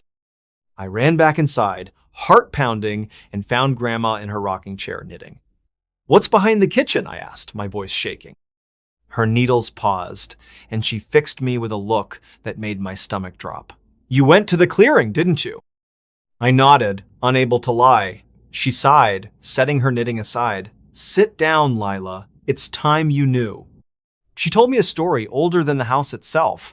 Long ago, Thornwick was plagued by misfortune. Crops failed, children sickened, the river ran dry. The villagers believed the forest demanded a price for their survival, a balance to keep its spirits appeased. They chose a spot behind our house, then just a hut, to leave offerings, grain, wine, sometimes blood. The misfortunes stopped, but the offerings continued, a silent pact passed down through generations. Our family, the keepers of the house, were tasked with maintaining it. "What kind of offerings?" I asked, dreading the answer. "Small things mostly," she said, "but sometimes, in bad years, something more." Her voice dropped. "The last was before you were born. A lamb." I wanted to laugh it off, call it a fairy tale, but the tapping echoed in my mind. That night, I couldn't sleep. The sound returned, louder, now joined by a faint hum, like voices too soft to understand.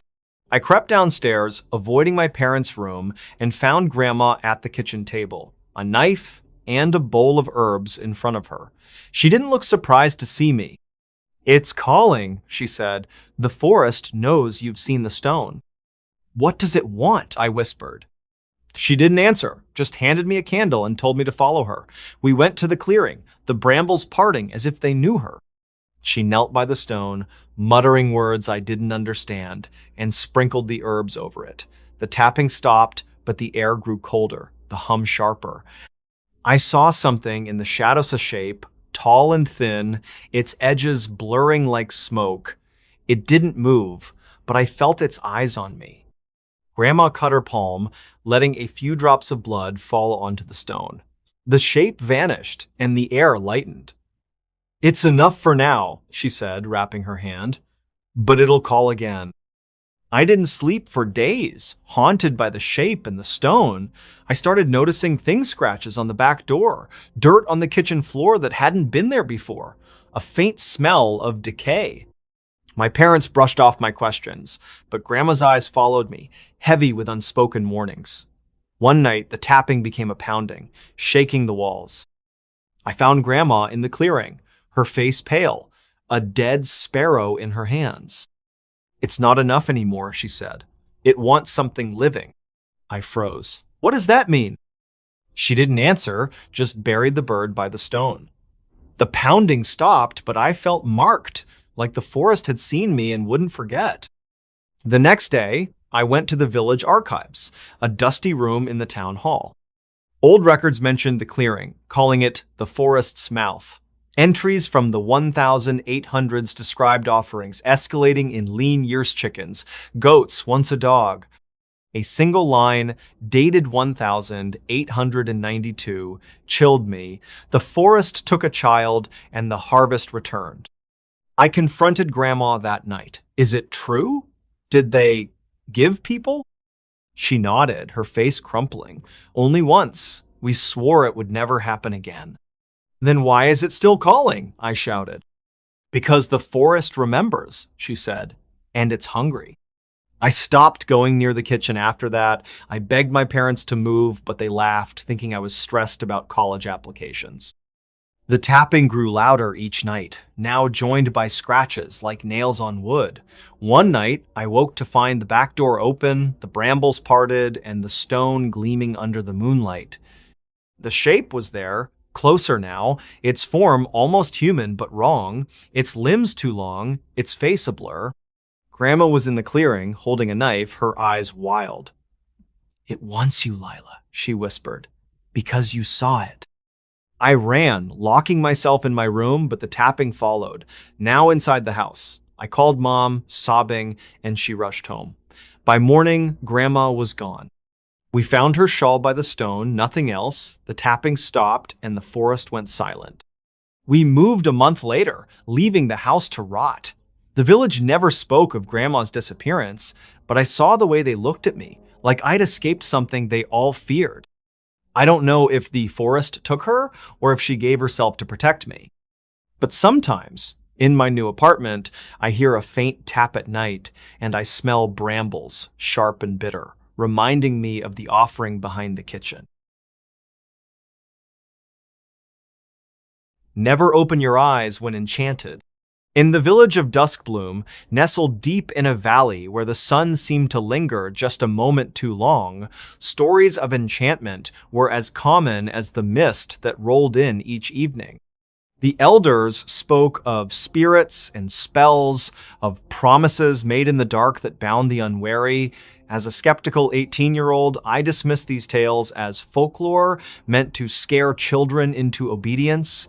But the summer I stayed with my aunt in Duskbloom, I learned the hard way why they warned, never open your eyes when enchanted.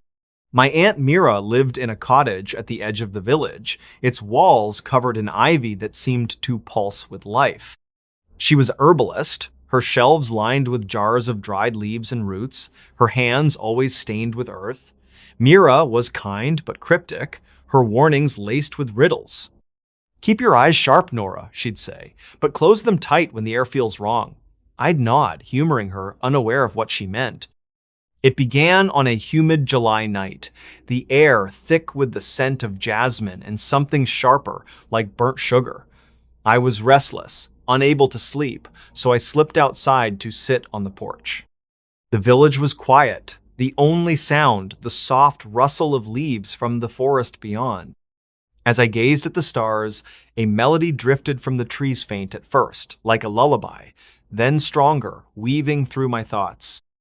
It was beautiful, haunting, and it pulled at me, urging me to follow.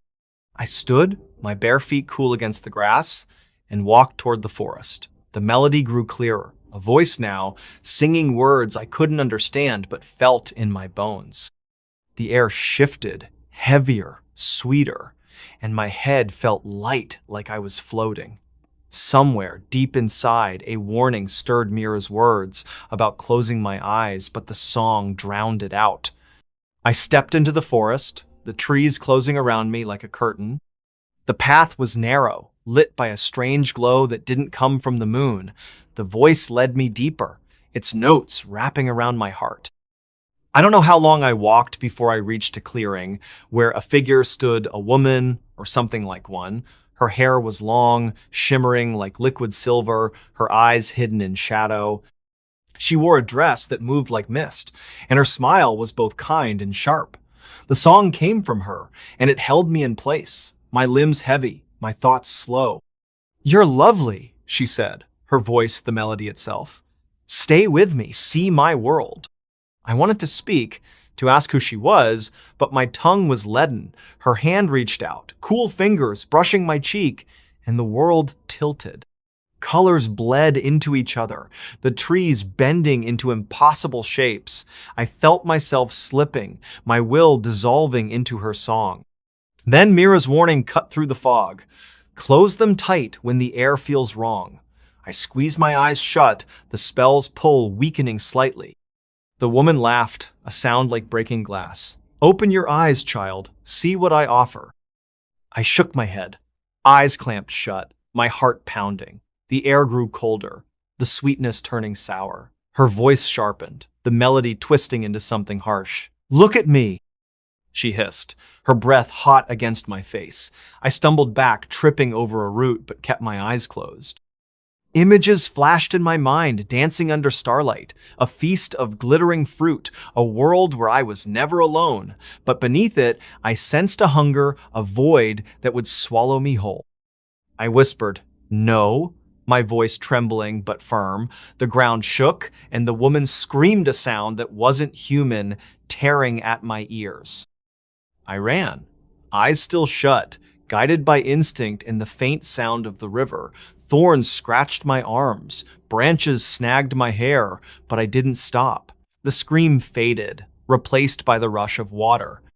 I collapsed on the riverbank, gasping, and only then dared to open my eyes. The forest was ordinary again, the glow gone, the air just air. I staggered back to the cottage, the sky lightening with dawn. Mira was on the porch, her face pale but unsurprised. She pulled me inside, locking the door, and made me drink a bitter tea that burned my throat. "You met her," she said, not a question. "The Lady of the Wood." "Who is she?" I asked, my voice hoarse. Mira sighed, setting the kettle on the stove. "A spirit? Older than Duskbloom? She lures the lonely, the curious, promising eternity in her world, but it's a lie. Those who go with her never return, not as themselves." "Why didn't you tell me?" I said, anger mixing with fear. "I tried," she said softly, "but some lessons must be felt." She explained the rules of enchantment. Never follow a voice that feels too perfect. Never eat or drink in the spirit's realm, and never ever open your eyes when the spell takes hold. "Your eyes are the gate," she said. "Once she has them, she has you." I didn't sleep for days, jumping at every sound, expecting the melody to return. Mira gave me a charma braided cord of herbs and Ironto wear around my wrist. "It'll dull her call," she said, but her eyes were worried. The village felt different now, its beauty laced with menace. I noticed things I'd missed before. Scratches on the cottage's door, a faint hum in the air at dusk, neighbors who avoided the forest's edge. One night, a week later, the melody came again, softer but unmistakable. I was in my room, the charm tight on my wrist, and I clamped my eyes shut, reciting Mira's rules like a prayer. The song pressed against my ears, promising peace, love, a world without pain. I felt the urge to run to it, to see the lady's face, but I gripped the charm, its heat grounding me. The melody faded, and I stayed put, safe but shaken. The next day, I went to the village elder, Mr. Thorne, who'd lived in Duskbloom all his 80 years. He listened to my story in his cluttered study, his face grim. "She's been here since the valley was young," he said. "We leave offerings flowers, bread to keep her quiet, but she still hunts. You're marked now. She'll try again." "Is there a way to stop her?" I asked. He hesitated, then pulled a leather-bound book from his shelf, its pages brittle. "There's a ritual, but it's risky. You'd need to draw her out, and burn her anchor something she's tied to, like a tree or stone, but if you fail, she'll take you." I didn't tell Mira about the ritual. I knew she'd lock me in the cottage if I tried. Instead, I waited, watching the forest, memorizing its paths. On the last night of summer, the melody returned, stronger than ever. I slipped out, the charm in one hand, a lighter, and a bundle of sage in the other. The forest glowed, the air thick with her spell. I kept my eyes half closed, focusing on the ground, and followed the song to the clearing. She was there, her form shimmering, her voice a blade of longing. "Look at me," she said, her words honey and poison. I didn't. Instead, lighting the sage and tossing it at her feet, the smoke curled upward, and she shrieked, her form flickering. In the clearing's center was a gnarled tree, its bark pulsing like a heartbeat. I doused it with oil from Mira's stores and set it ablaze. The lady's scream tore through the forest, the ground shaking, but I kept my eyes on the flames, never on her. When the tree was ash, the melody stopped, the air cleared, and the forest was just trees again. I stumbled home, singed and shaking, and found Mira waiting, her eyes wet. She didn't scold me, just held me tight. The lady was gone, or so I hoped, but I still wear the charm, and at night I keep my eyes closed, just in case. Terror from the fallen invisible fence. In the small town of Grey Hollow, where fog draped the streets like a shroud and the wind carried whispers of old secrets, our family home stood at the end of a quiet lane. It was a modest, weather-worn house, its paint chipped and its porch creaking underfoot. The backyard was bordered by a low stone wall, barely knee-high, that everyone assumed was just a relic from some long-forgotten garden. But the elders of Grey Hollow called it something else, the invisible fence. They said it wasn't the stones that mattered, but what they held back, something no one could see, yet everyone feared. I was 17, home from boarding school for the summer, when I learned what happened when that fence fell. My name is Caleb, and I'd always thought Grey Hollow's stories were just that, stories. My parents, both teachers, dismissed the town's superstitions as nonsense. But my great-uncle Amos, who'd lived in the house before us, was different. He'd visit sometimes, his eyes cloudy with age, muttering about keeping the line strong. I thought he was just eccentric until the night the terror began. It was a humid August evening, the air thick with the scent of rain and pine. I was in my room, headphones on, when I heard a crash from the backyard like stones tumbling, followed by a low, guttural hum that vibrated through the walls. I yanked off my headphones and ran to the window. The stone wall was in pieces, as if something had smashed through it. The backyard was dark, but the air shimmered, like heat rising from asphalt. I grabbed a flashlight and crept outside, my sneakers crunching on the gravel. The wall was a mess, half its stones scattered across the grass.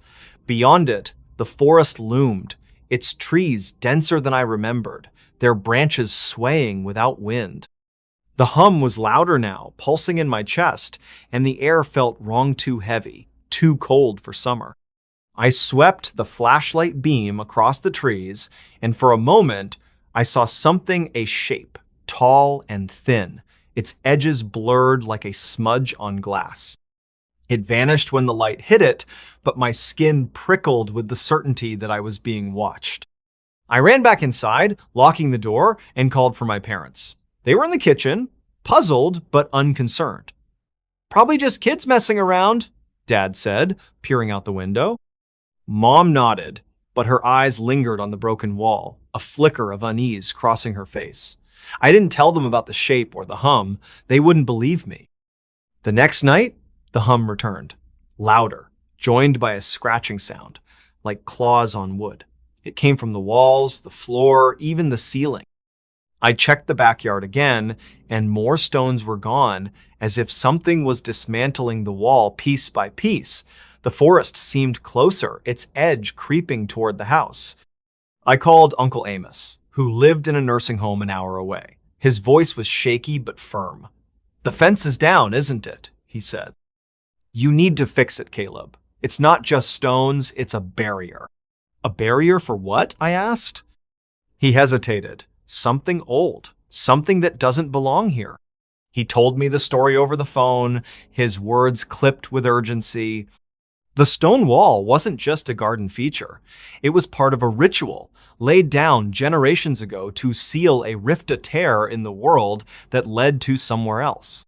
The elders called it the invisible fence because its true power wasn't in the stones, but in the symbols carved beneath them, hidden in the earth. If the fence fell, the rift would open, and whatever lived on the other side could cross over. "What do I do?" I asked, my voice barely a whisper. "Rebuild it," he said, "and don't look at what comes through." That night, I gathered the scattered stones, my hands shaking as the hum grew louder. The scratching turned to footsteps, heavy and uneven, circling the house. I worked fast, stacking the stones as best I could, but they felt wrong, like they were resisting me. The air grew colder, the shimmer in the forest brighter. I saw the shape again, closer now. Its form shifting, sometimes human, sometimes not. It didn't have a face, but I felt its hunger, its curiosity. I called my friend Maya, the only person in Grey Hollow who didn't laugh at ghost stories. She came over with a backpack full of salt and sage, things her grandmother swore by. "We need to find the symbols," she said, digging around the wall's base. "We found them faint carvings in the dirt, spirals and lines that made my head ache to look at. Some were smudged, as if something had clawed them away." The footsteps grew closer, now inside the yard. Maya sprinkled salt over the stones, muttering words her grandmother had taught her. The hum faltered, but the shape didn't leave. It stood at the edge of the forest, watching. I kept my eyes on the ground, remembering Uncle Amos's warning.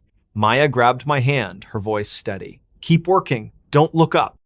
We rebuilt the wall, stone by stone, tracing the symbols with a stick when we couldn't find the originals.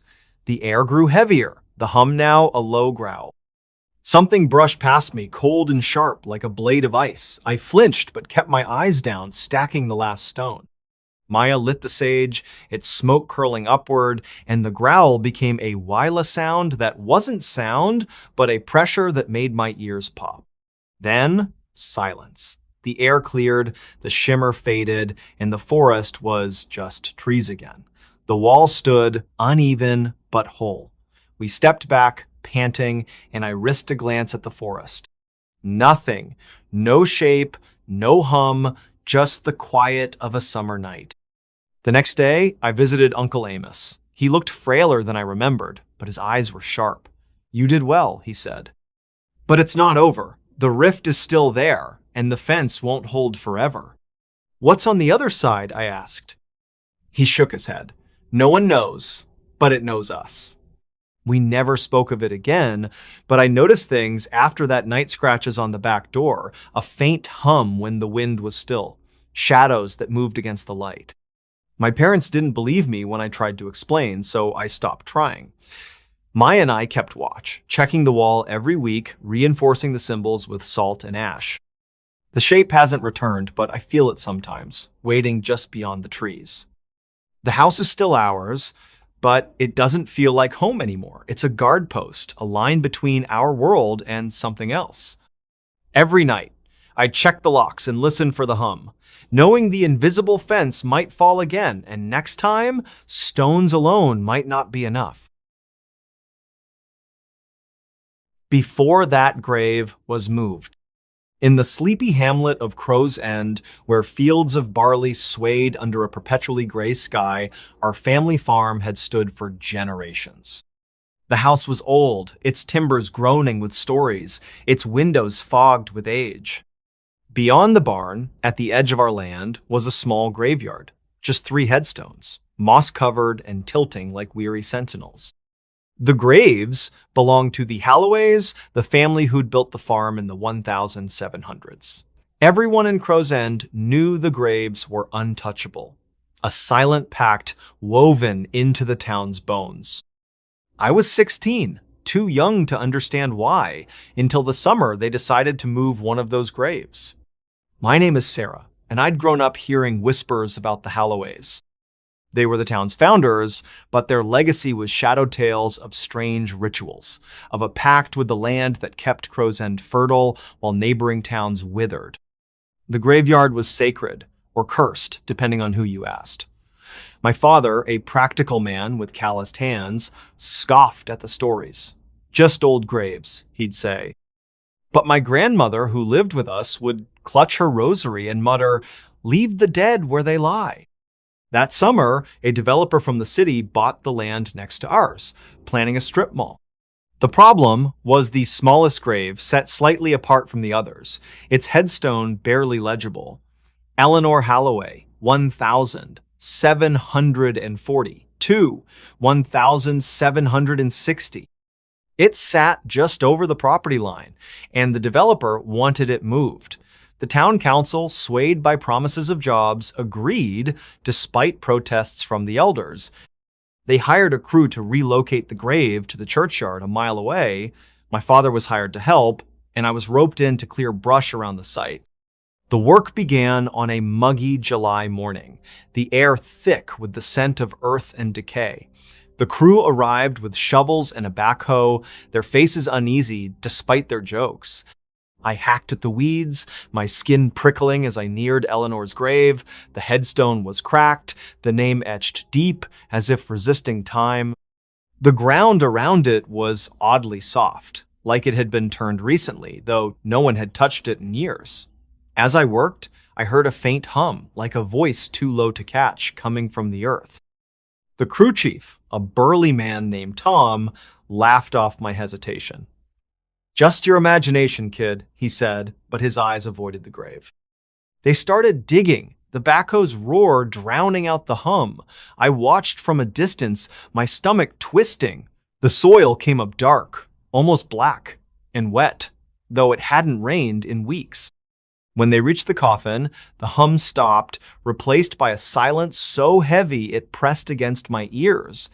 The coffin was small, wood-rotted but intact, carved with symbols I didn't recognize as spirals, crosses, lines that seemed to writhe in the light. Tom hesitated, then pried it open. Inside was nothing, no bones, no cloth, just a layer of ash that stirred in the breeze. The crew muttered, crossing themselves, but the job was done. They loaded the coffin into a truck and drove it to the churchyard, where a new plot waited. I stayed behind, staring at the empty hole, feeling like we'd broken something that couldn't be fixed. That night, the house felt different. The air was colder, the shadows sharper. I woke around midnight to a scratching sound, like nails on wood, coming from the walls.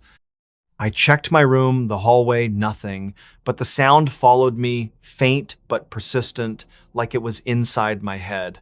Downstairs, Grandma was awake, her rosary in hand, her face pale. "You moved her, didn't you?" she whispered. "It was just a job," I said, but my voice shook. She shook her head. "Eleanor wasn't like the others. She was the price." I didn't understand, but her words clung to me. The next day, strange things started happening. The barn door, always latched, swung open overnight. The cows refused to eat, their eyes wild. My father found footprints in the field small, barefoot, leading from the old grave to the house. He blamed vandals, but I saw the fear in his eyes. At night, the scratching grew louder, now joined by a whisper, soft and urgent, saying my name. I went to the town library, a cramped room above the post office, and dug through old records. The Halloways were mentioned often, their wealth tied to the land's unnatural bounty. A journal from 1760, written by a pastor, told of Eleanor's death. She was young, the pastor wrote, but marked by the family's sin. Her grave was set apart, not out of disrespect, but to bind what she held. The words chilled me. What had she held? The whispers grew stronger each night, now a voice, female and mournful, calling from the backyard. I avoided the windows, but one night I couldn't resist. I looked out and saw Hera girl, pale and thin, her dress tattered, standing where her grave had been. Her eyes were empty, but they locked on mine, and the whisper became a scream in my head, "Return me." I told Grandma everything. She didn't scold me, just took my hand and led me to her room where she kept a box of old papers. Inside was a deed, yellowed and brittle, signed by the Halloways. It promised the land's prosperity so long as the seal remains unbroken. Grandma's voice was steady but grave. Eleanor was the seal. Her grave kept something in or out. "What do we do?" I asked. "We put her back," she said. The next day, we went to the churchyard, Grandma clutching a shovel like a weapon. The new grave was pristine, but the ground around it was cracked, as if something had tried to claw its way out. We dug in silence, the air growing colder with each scoop. The coffin was there, still empty, but the ash inside stirred, forming shapes, faces, hands, eyes. Grandma whispered prayers, her hands trembling, and we carried the coffin back to the farm. The crew refused to help, and my father, pale and silent, drove the truck. We placed the coffin in its original hole, covering it with the black soil. Grandma sprinkled salt and herbs, muttering words I didn't understand. The hum returned, softer now, like a sigh. The girl didn't appear again, and the whispers stopped. The barn door stayed shut, the cows calmed, and the footprints faded. But the house never felt the same.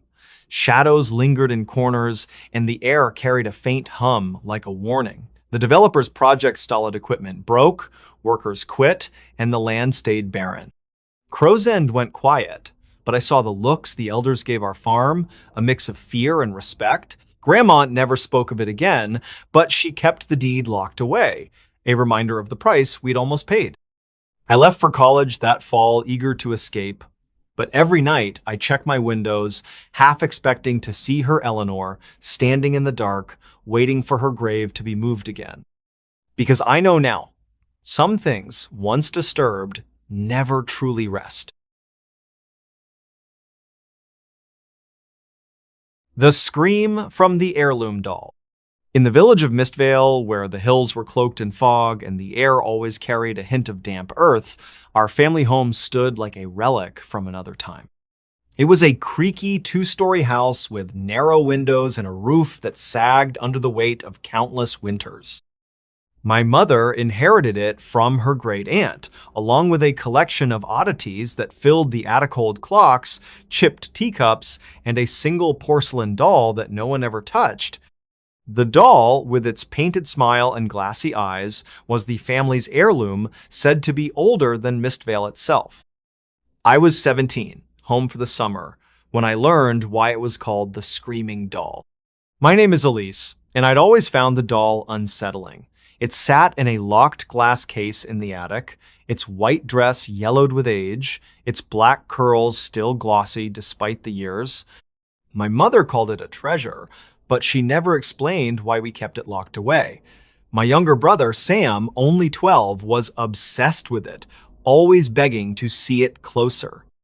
"It's just a doll," he'd say, but I saw the way his eyes lingered on its too perfect face, like he sensed something I didn't. The trouble started on a rainy August night, the kind where the wind howled and the house groaned like a living thing. I was in my room, sketching, when a scream tore through the house, a high, piercing wail that wasn't human. I dropped my pencil and ran downstairs, heart pounding, expecting to find Sam hurt. He was in the living room, pale but unharmed, staring at the ceiling. "It came from the attic," he whispered. My mother was at work, a night shift at the local diner, so it was just us. I grabbed a flashlight and told Sam to stay put, but he followed, his curiosity stronger than his fear. The attic stairs creaked under our weight, the air growing colder with each step. The glass case was still locked, the doll unchanged, but its eyes seemed to follow us, its smile sharper in the flashlight's beam. The scream came again, softer now, but unmistakable, echoing from the doll itself. I backed away, my skin crawling. Sam reached for the case, but I grabbed his hand. "Don't!" I said, my voice shaking. We locked the attic door and waited for Mom, neither of us sleeping. When she got home, I told her everything. Her face tightened, and she went to the attic alone, emerging with a key she kept hidden in her jewelry box. "It's just the wind," she said, but her hands trembled. The screams continued every night, always around midnight, faint but piercing, like a cry trapped in glass. Sam started sneaking to the attic, drawn to the doll despite my warnings. One night, I caught him with the key, the case open, his fingers inches from the doll's face. "It talks to me," he said, his eyes distant. "It wants to be free." I dragged him out, locking the case and hiding the key. The next day, I went to the village archive, a dusty room in the town hall, to find answers. The librarian, Mrs. Varn, knew every story Mistvale held. I asked about the doll, and her eyes darkened. She pulled out a ledger from the 1800s, its pages brittle with age. The doll, she said, was made by a woman named Clara Hollowell, a toy maker who'd lost her daughter, Lila, to fever. Clara poured her grief into the doll, crafting it in Lila's likeness, but rumors said she wove something else into it, something not of this world. "They say Clara made a pact,"